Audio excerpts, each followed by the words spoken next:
Buenos días, lindo ver cada uno de ustedes esta semana. Bueno, quiero darle gracias por darme en oración, ya que estoy un poco, estoy mucho mejor en cuanto a mi garganta. No tengo voz, pero no importa, vamos a seguir con el micrófono. No sé cómo ellos hicieron en los pasados. Yo recuerdo el gran predicador Carlos Spurgeon. Predicó por años en Londres. Y bueno, él predicó a, gente como 5,000, 6,000, sin micrófono. No puedo imaginar yo cómo él podía hacerlo, pero lo hizo por muchos años hasta que el Señor le llevó al cielo. Pero estamos aquí siguiendo nuestra serie en cuanto a la doctrina de la antropología. Y vamos a ver esta semana un poco más acerca del hombre, edificando en lo que cubrimos el domingo pasado. Y luego el próximo domingo vamos a mirar capítulo 3 y ese impacto de la caída sobre el hombre y encontrar mucho más en cuanto a eso. Luego el otro domingo vamos a tratar con el tema del varón y hembra. Y vamos a ver lo que la palabra dice en cuanto a toda la actividad que vemos en nuestro alrededor, en cuanto al varón y la hembra. Parece que nadie puede definir una mujer. No sé cuál es el problema, pero la Biblia está bien claro en cuanto a este asunto. Así que a veces reconocemos que la doctrina, tiene un impacto en nuestra vida, tiene una aplicación para nosotros. Y lo que vamos a ver hoy en cuanto a este pasaje, vamos a ver tres cosas, pero vamos a notar que en esas tres cosas, para cumplir el propósito de Dios para el hombre, siempre el hombre debe dependerse en Dios. Así que muy importante. Y yo sé, como yo he leído tantos periódicos, hemos visto la noticia en la tele, y uno puede encontrar casos bastante aterradores y sus implicaciones casi increíbles. Se trata de un anciano que al parecer estaba un poco senil y que además se sometía a diálisis. Y la familia, noten, la familia determinó que el anciano había sobrepasado el tiempo de la productividad. Y si hubiera tenido la capacidad mental de razonarlo adecuadamente, habría deseado poner fin a su existencia. Y si las enfermas que había llegado a querer a este hombre no hubiera protestado, y este hombre podría estar muerto hoy. Vimos en ese tipo de época aterradora. Si viven en Suiza y otros lugares, ellos ya practican el eutanasia quizás diariamente. Y va a llegar a este país, no hay duda. Y nosotros tenemos en nuestras manos poderosos tecnológicos y biológicos asombrosos, pero ninguna base ética o moral sólida para determinar cómo debe utilizar esos poderes. No solo hemos conseguido que sea cómodo y barato matar a los niños en el vientre materno, sino que se está debatiendo seriamente la posibilidad de expedir un certificado de vida que declare legalmente vivo a un bebé, al igual que ahora se certifica legalmente su muerte. Esa es la vida que encontramos hoy en día. En una época en que el poder de la vida y la muerte parece estar más que nunca en las manos del hombre, nuestra sociedad se encuentra un vacío moral en el que deben tomarse estas decisiones de vida a muerte. Y las viejas cuestiones filosóficas sobre el sentido de la vida ya no son simplemente académicas e intelectuales, son intensamente prácticas y deben ser respondidos. A luz de estas cuestiones, nunca estos versículos del Génesis 1 y 2 han tenido tanta importancia como hoy. En ellos encontramos el significado del hombre. Y por eso he titulado ese mensaje, El significado del hombre, su deber y su deleite. Entender correctamente este pasaje es comprender principios eternos que deberían determinar muchas de nuestras decisiones éticas y morales. Más que allá de esto, se nos recuerda de nuevo que es lo que realmente hace que nuestras vidas merezcan la pena. Es importante que comprendamos la relación entre los tres primeros capítulos de Génesis. El capítulo 1 emboza la creación cronológicamente. En realidad también deberían incluirse aquí los versículos 1 al 3 del capítulo 2. Dios creó los cielos y la tierra y toda la vida en 6 días y descansó el séptimo. El hombre es representado como la corona de la creación divina.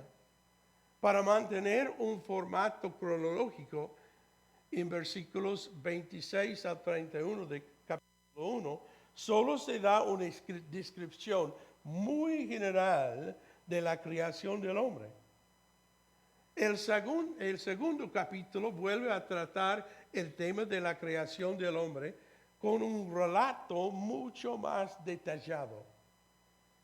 Y lejos de contradecir el capítulo 1, como han sugerido algunos eruditos, lo complementa en gran medida.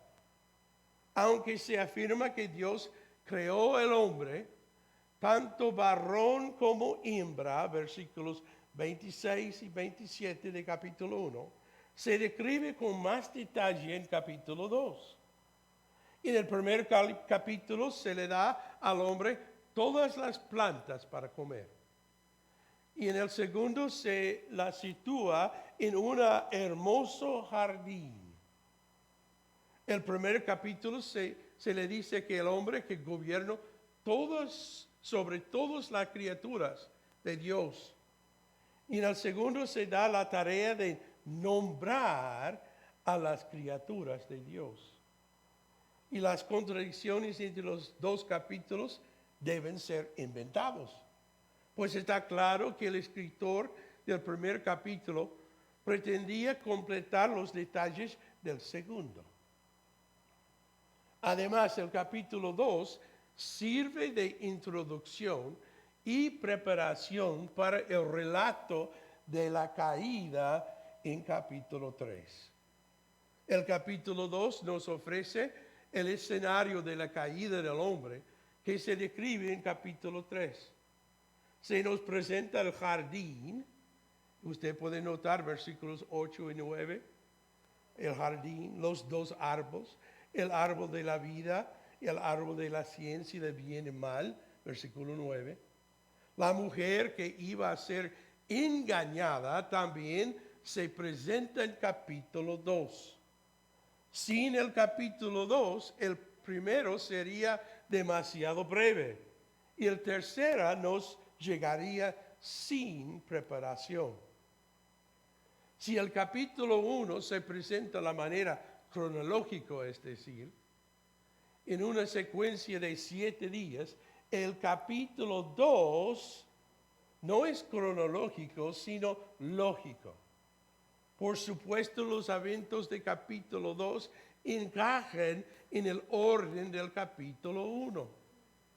Pero el capítulo está dispuesto de manera diferente. Si el capítulo 1 es la creación vista a través de un gran angular, el capítulo 2 es visto a través de un teleobjetivo. En el primer capítulo, el hombre se encuentra en la cúspide de una pirámide, como corona de la actividad creadora de Dios. En el capítulo 2, el hombre se encuentra en el centro del círculo de toda la actividad y el interés de Dios. Bueno, ya el primer punto en realidad viene del capítulo 1, versículos 27 a 31. Y nosotros vimos esto la semana pasada. Pero noten lo que dice en versículo 27 hasta 31. Dios creó al hombre a imagen suya, a imagen de Dios lo creó. Varón y hembra los creó. Dios les bendijo y les dijo, sean fecundos y multiplíquense, llenen la tierra y sométenla.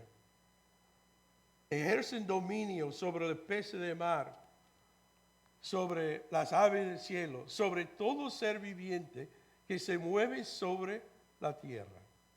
También les dijo Dios, miren, yo les he dado a ustedes toda planta que da semilla, que hay en la superficie de toda la tierra, y todo árbol que tiene fruto, que da semilla. Esto les servirá de alimento. Y así fue. Y Dios vio todo lo que había hecho y era bueno en gran manera. Y fue la tarde y fue la mañana, el sexto día. Puesto que el capítulo 2 se basa en los detalles encuentros en capítulo 1, empezamos por considerar esos versículos con más detenimiento. El hombre, como hemos dicho antes, es la corona del programa creador de Dios. Y esto es evidente en varios aspectos. En primer lugar, el hombre es la última de las criaturas de Dios. Todo el relato llega hasta la creación del hombre. En segundo lugar, solo el hombre es criado en la imagen de Dios. Aunque se discute mucho lo que esto significa, el propio texto da a entender varias cosas. El hombre es criado en imagen y semejanza de Dios. Creo que Dios al hombre en su imagen, varón y hembra los creó, dice versículo 27. Esto no quiere decir que Dios sea varón o mujer, sino que Dios es a la vez unidad y diversidad. En el matrimonio, el hombre y la mujer se convierten en uno, y sin embargo son distintos. La unidad en la diversidad, tal como se refleja en la relación al hombre con su esposa, refleja una faceta de la personalidad de Dios. Luego, además, el hombre se parece de algún modo a Dios en aquello que les distingue del mundo animal. El hombre, a diferencia de los animales, está hecho a imagen y semejanza de Dios. Y lo que distingue al hombre del animal debe ser, por tanto, parte de su reflejo de Dios. La capacidad del hombre razonar, comunicarse, tomar decisiones morales, debe formar parte de esa distinción. Y además, el hombre refleja a Dios en el hecho de que gobierna la creación. Dios es el gobernante soberano del universo. Ha delegado en el hombre una pequeña parte de su autoridad en el gobierno de la creación. También en este sentido, el hombre refleja a Dios. Así que hemos visto que ellos tienen que gobernar, ejercer dominio sobre la tierra y las criaturas. Y hay una observación más. Parece que haber poco duda de que en la provisión que Dios ha hecho para la alimentación del hombre, solo se incluyen en este momento los alimentos vegetarios. Que dice, bueno, ya hemos leído versículos 29 y 30. Y no fue hasta después de la caída y tal vez después del diluvio que la carne fue dada al alimento para el hombre. El derramamiento de sangre tendrá significado solo después de la caída, como una imagen de la redención venidera a través de la sangre de Cristo. Es muy importante, mirando al futuro, en el milenio, se nos dice en Isaías 65, 25, el lobo y el cordero pastarán juntos, y el león, como el buey, comerá paja. Y para la serpiente el polvo será su alimento. No harán mal ni dañarán en todo mi santo monte. ¿Qué diferencia? ¿Qué futuro? Bueno,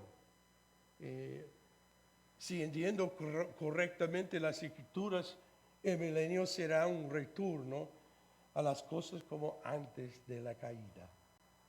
Así en el paraíso de Edén, Adán y Eva y el reino animal eran todos vegetarianos. ¿Cómo entonces pueden algunos hablar de supervivencia de los más aptos hasta después de la creación de todas las cosas y la caída del hombre? Pero más importante que esto es el hecho que la dignidad y el valor del hombre no son imputados por el hombre. Lo que estamos viendo en nuestro alrededor es un resultado de dejar a Dios ahí lejos y decir que yo voy a determinar mi vida, mi valor, según mis razonamientos. ¿Y dónde quedamos? No sé cuántos miles de infantes son abortados cada año. Es horrible. El valor, la Biblia dice mucho acerca de la creación, el varón y la hembra, y que dónde estamos ahora. Tantos los problemas morales. Pero eso es lo que pasa cuando nosotros no dependemos a Dios para entender bien nuestra dignidad y nuestro valor. Si nosotros vamos a cumplir los propósitos de Dios en este mundo, nosotros tenemos que tener como nuestra base lo que Dios dice acerca de nosotros. Es interesante. Cristo en el mismo sentido no vino para redimir los animales. No, los hombres, el mundo. En un sentido, es notable del libro de Romanos que toda la naturaleza espera, clama para ser renovada. Y algún día va a pasar. Pero el derramamiento de sangre de Cristo fue solamente para los hombres, para el mundo.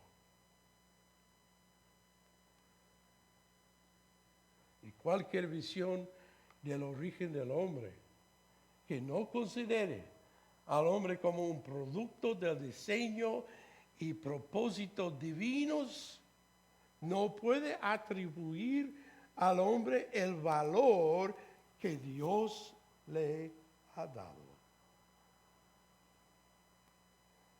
Dicho de otro modo, nuestra valoración del hombre es directamente proporcional a nuestra estimación de Dios. Bueno, no soy profeta, pero me atreveré a decir que los que pronunciamos el nombre de Cristo vamos a tener que ponernos de pie y ser contados en los días venideros. El aborto, la eutanasia, la bioética, por nombrar solo algunos, van a existir normas éticas y morales. Y en mi opinión, el principio básico sobre el que deben tomarse tales decisiones es el hecho de que todos los hombres han sido creados, todos creados a imagen de Dios. Desde este punto de vista, ahora entiendo por qué nuestro Señor pudo resumir todo el Antiguo Testamento en solo 2.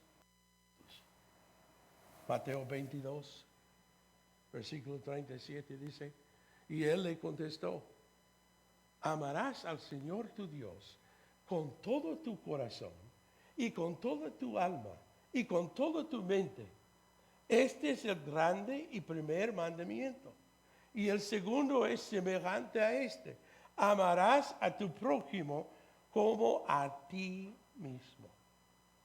De estos 2 mandamientos dependen toda la ley y las profetas. La actitud del futuro parece ser la de amar solamente a los prójimos que contribuyen a la sociedad. Solo a los que pueden considerarse activos. Qué diferente el sistema de valores de nuestro Señor. Cuando Él dijo en Mateo 25, versículo 40, en verdad los digo que en cuanto a lo hicieron a uno de esos hermanos míos, aún a los más pequeños, a mí lo hicieron. En mi opinión, aquí es donde los cristianos vamos a ser puestos a prueba. Algunos sugieren con insistencia que los de nuestro Señor llamó los últimos son precisamente lo que deben ser ilimitados de la sociedad. Que Dios nos ayude a ver que la dignidad del hombre es la que está determinado divinamente. Y por supuesto, tiene un pacto en el día en cual vivimos hoy. Ahora vamos a notar versículo 4, 17, el deber del hombre.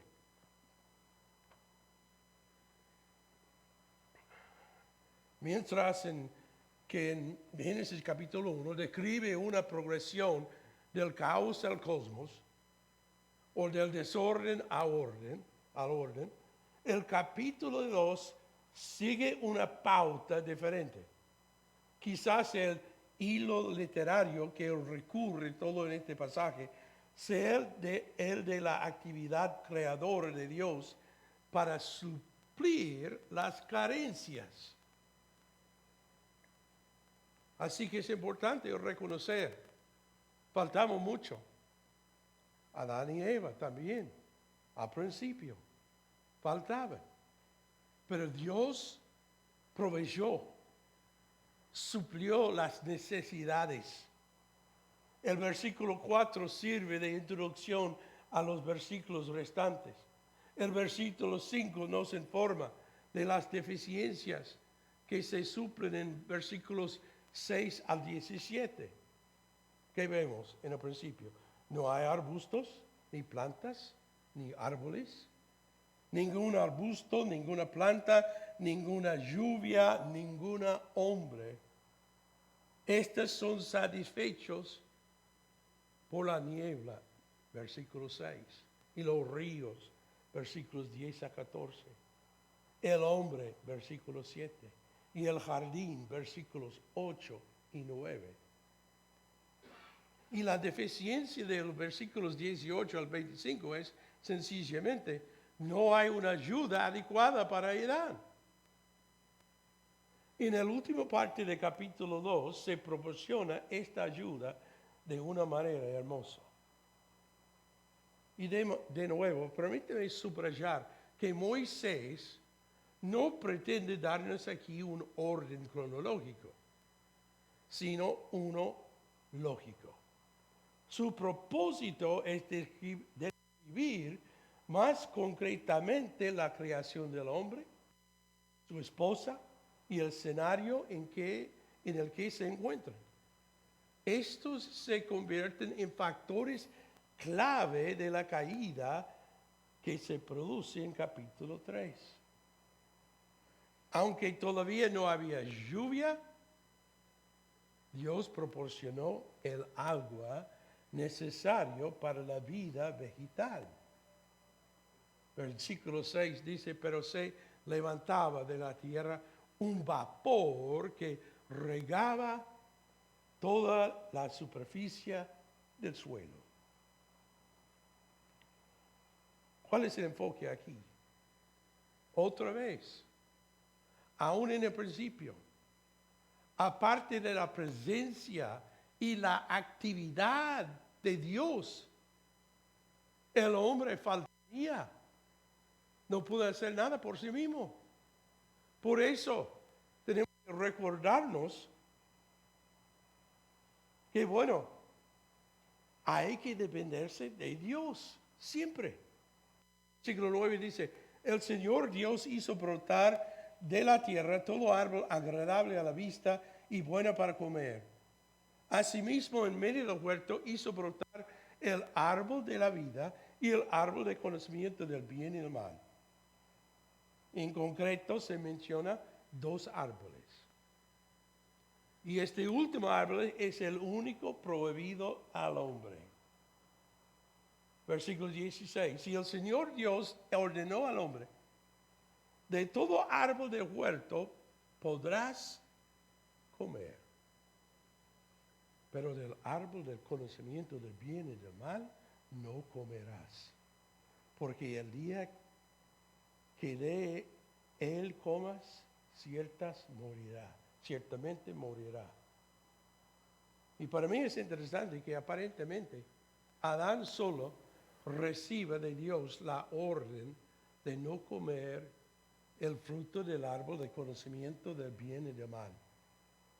Solo podemos conjeturar hasta qué punto la orden de Dios a Adán fue comunicada a Eva. Bueno, ¿podría esto explicar la apreciación inexacta de Eva en capítulo 3? En este paraíso, el hombre fue colgado, aunque sin duda debía disfrutar de este país de las maravillas, también debía cultivarlo. Así que notamos el versículo 5. Aún no había ningún árbol del campo de la tierra, no había aún brotado ningún planta de campo, porque el Señor Dios no había enviado lluvia sobre la tierra, y ni había hombre para labrar la vida. Y cuando fue colocado en el jardín, Adán debía trabajar allí. Versículo 15 dice, el Señor Dios tomó al hombre y lo puso en el huerto de Adén para que lo cultivara y lo cuidara. Y luego la creación de Adán se va en más detalle en versículo 7 que en el capítulo 1. Fue formado del polvo de la tierra. Aunque se trata de hecho humillante, también es obvio que el origen del hombre no procede del mundo animal, ni es criado de la misma manera que los animales. En parte, la dignidad de Adán procede del hecho de que su aliento vital es inspiración de Dios. Estoy aquí para decirle, no se trataba de un jardín mítico. Cada parte de la descripción de ese paraíso nos inclina a entender que era un jardín real en un lugar geográfico concreto. Se dan puntos de referencia específicos. Se nombran 4 ríos, dos de los cuales conocemos hoy. No debe extrañarnos, sobre todo después del cataclismo del diluvio, que se haya producido cambios que impiden localizar con precisión este lugar. Me parece muy interesante que el paraíso de Edén fuera un lugar algo diferente de lo que imaginamos hoy. En primer lugar, era un lugar de trabajo. Los hombres de hoy sueñan con el paraíso como una hamaca suspendida entre los árboles en alguna isla desierta, donde nunca más contempla el trabajo. Qué sueño, ¿eh?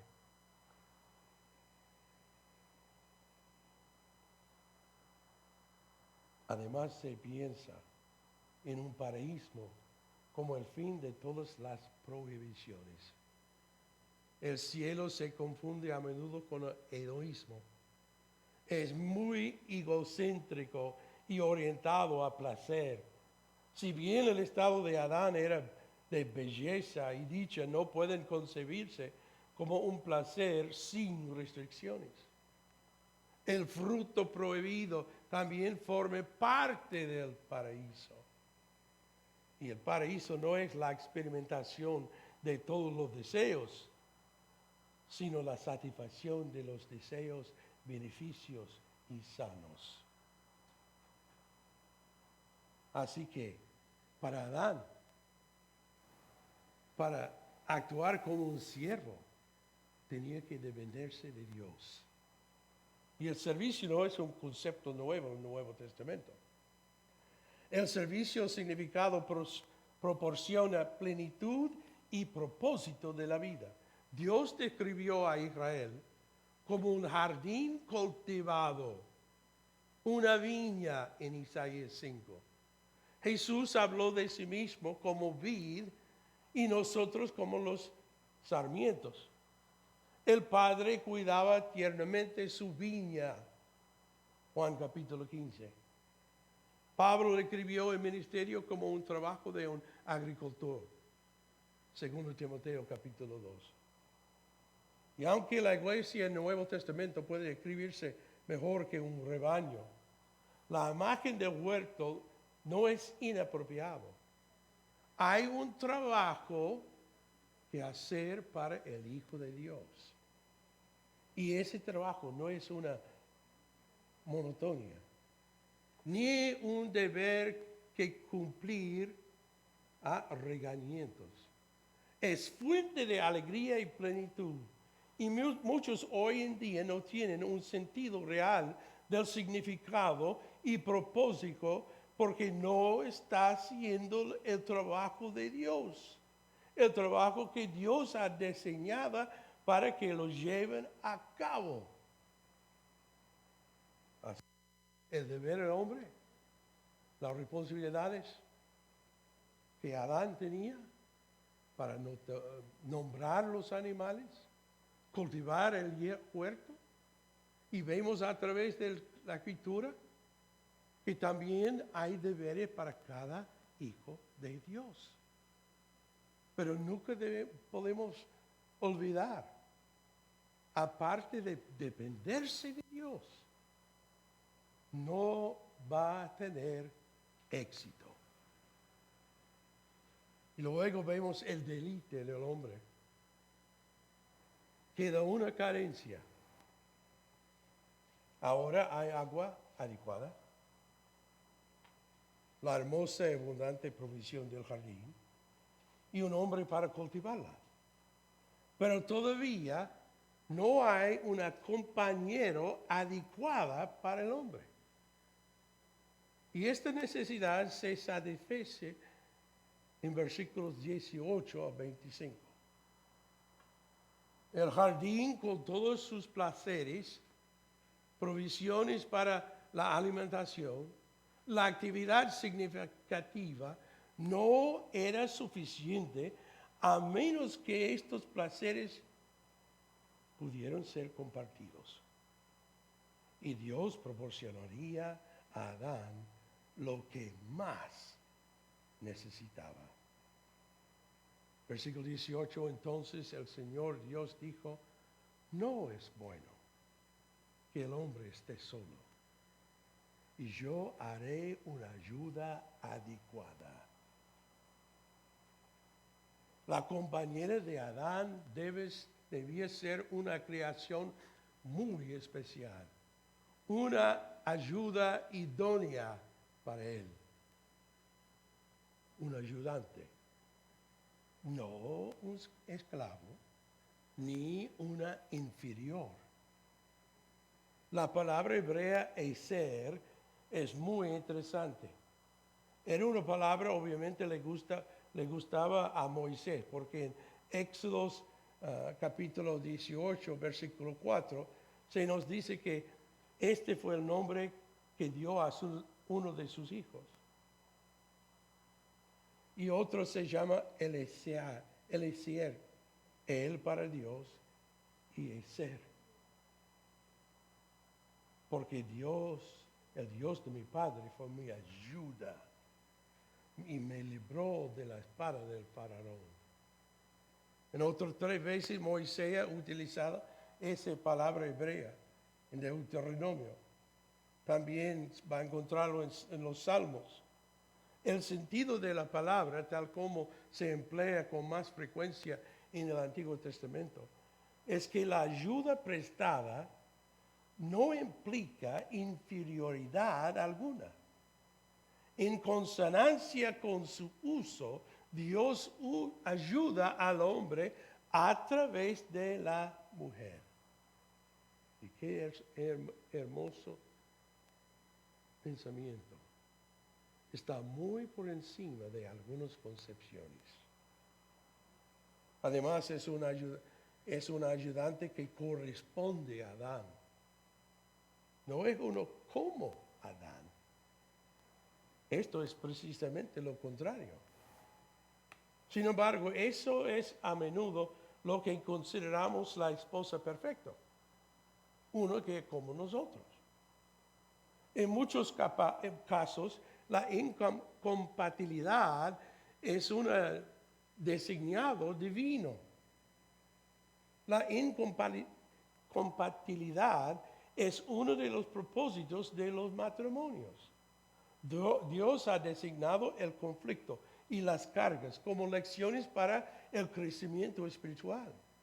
Estos deben estar subordinados a propósitos elevados y santos.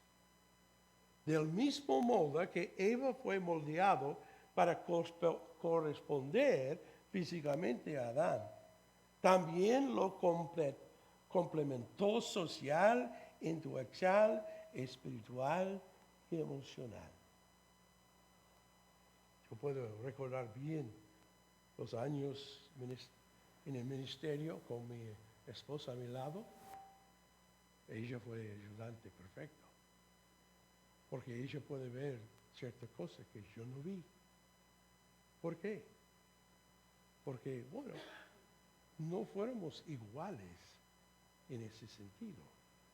Ella y yo, cada uno, complementamos al uno al otro. y es el diseño de Dios.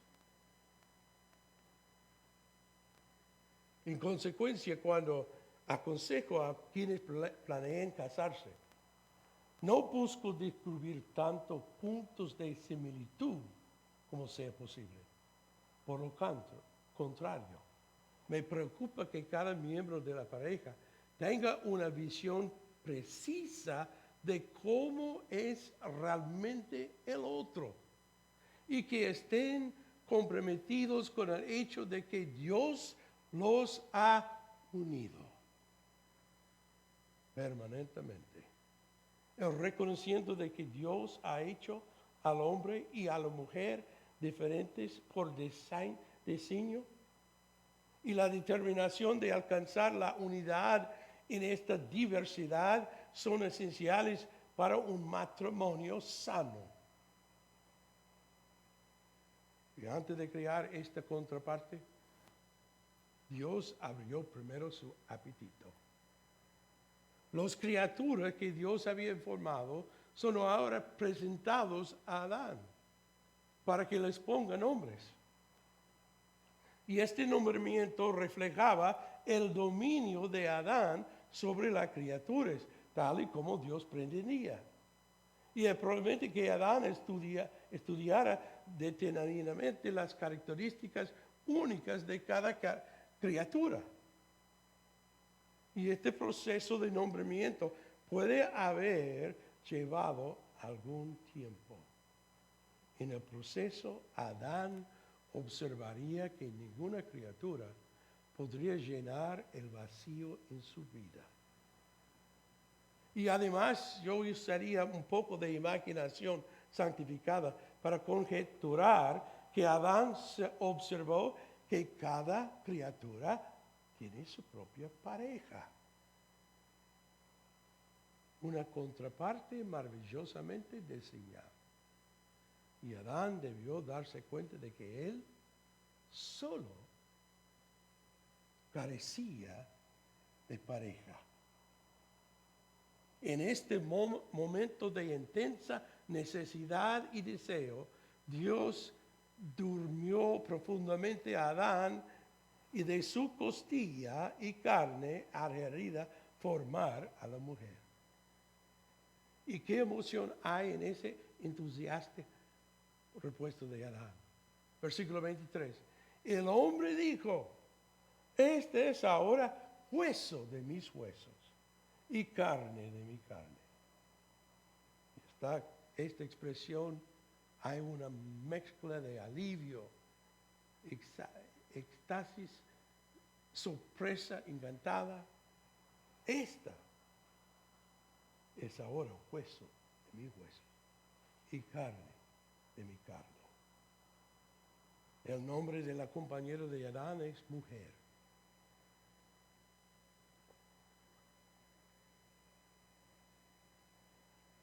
Y luego vemos un comentario muy importante. Versículo 24 dice, por tanto el hombre dejará a su padre y su madre y se unirá a su mujer y serán una sola carne.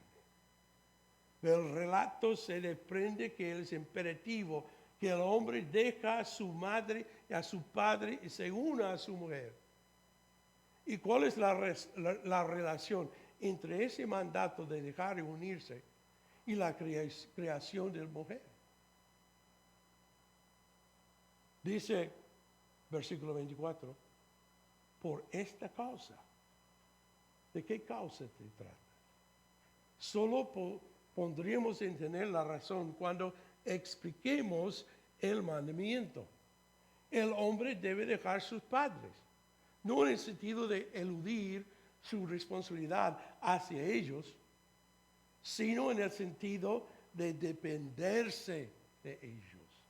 Debe dejar de vivir bajo la jefatura y empezar a funcionar solo como cabeza de un nuevo hogar. A la mujer no se le ordena lo mismo, porque simplemente pasa de una cabeza a otra. Y cuando un hombre se casa, debe pasar por la transición más radical del hijo. Un hijo dependiente, sumiso al líder independientemente de sus padres, que ahora funciona como cabeza del hogar.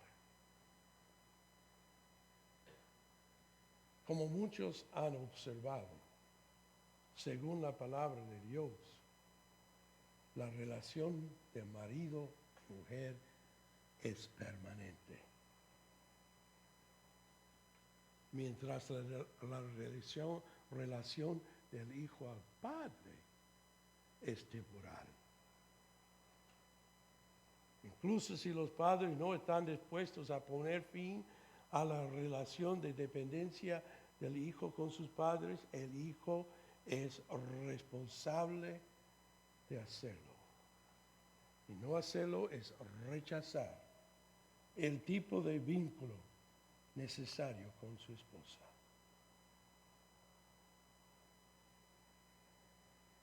Noten lo que dice en el último versículo, y no es incidental, nos dice mucho de lo que necesitamos saber. Ambos estaban desnudos, el hombre y su mujer, pero no se avergonzaban.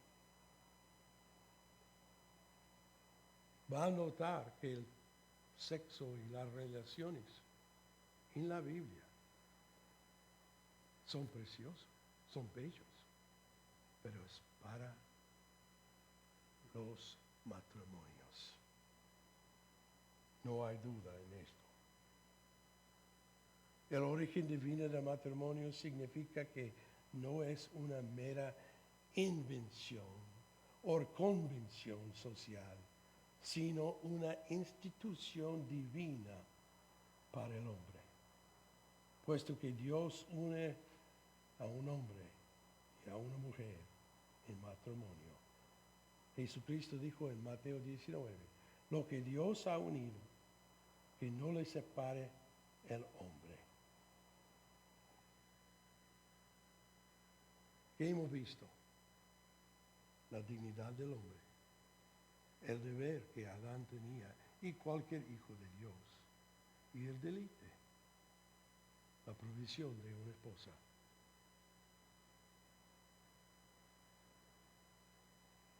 Muy importante que nosotros tomamos el tiempo para ver si nuestra manera de pensar en las cosas en nuestro alrededor tiene su base en la doctrina de Dios en cuanto al hombre, o simplemente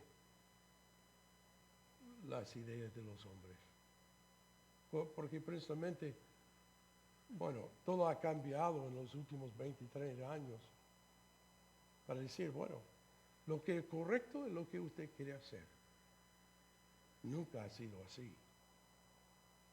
Y notamos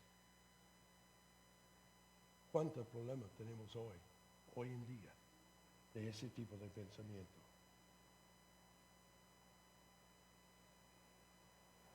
El sentido de la vida solo puede entenderse en relación con Dios, que ha creado al hombre en su imagen y semejanza. Y bueno, esa imagen va a ser distorsionado a poco como resultado de caída. Y vamos a ver esto la semana que viene. Los que están en Cristo están siendo renovados a la imagen de Cristo. Pablo escribió en Efesios 4, y que sean renovados en espíritu de su mente, y se visten del nuevo hombre, el cual es la semejanza de Dios. Ha sido creado en justicia y santidad de la verdad. Colosenses capítulo 3, y se han vestido del nuevo hombre, el cual se va renovando hacia un verdadero conocimiento conforme a la imagen de aquel que lo creyó. El asunto es esto. Si vamos a hacer lo que Dios quiere, tenemos que dependernos de Él. y llegar a ser más y más como Él, conforme a su semejanza. Es un proceso por obedecer la palabra de Dios y seguir las sendas de Cristo mismo. Padre Celestial, te damos gracias de nuevo por la oportunidad de compartir tu palabra, Señor. Su palabra es tan importante para nosotros y la falta de estudiarlo, bueno, va a tener un efecto directo en nuestra capacidad de ser obediente a ti y ser el mensajero que tú nos has dado a ser aquí en la tierra. Yo sé que estamos viviendo en tiempos muy difíciles, malvados, pero todavía, Señor, tenemos que, bueno, ser fiel y seguir como tu pueblo en un mundo de oscuridad. Y nosotros, tu pueblo, tenemos la luz de tu palabra. Ayúdanos, Señor, a ser fiel en compartirla. Gracias en el nombre de Jesucristo. Amén.